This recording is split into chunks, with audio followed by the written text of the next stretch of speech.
पवार. आजचा माझा विषय आहे माझ्या स्वप्नातील शिवराय. छत्रपती शिवाजी महाराज हे नावच असं आहे की त्यांच्या नावातील प्रत्येक अक्षर त्यांच्या कार्याची व पराक्रमाची मोदी सांगणार आहे.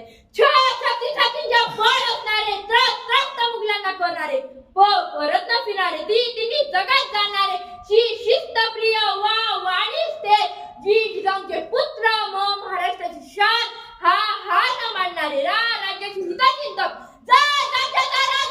छत्रपती शिवाजी महाराज.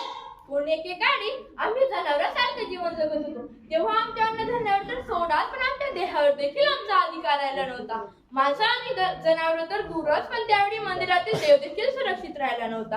याच दरम्यान शिंदखेडचे राजे लखुजी जाधव यांची कन्या म्हणजे साक्षात दुर्गा भवानी रणकंठी, जशी जिजाऊ यांचा विवाह तोडीस तोड निजामशाहीचे थोर सरदार मालोजीराजे भोसले यांचे सुपुत्र शहाजीराजे भोसले यांच्याशी झाला. त्यावेळी महाराष्ट्रात 5 सुलतानी राज्य करीत होत्या.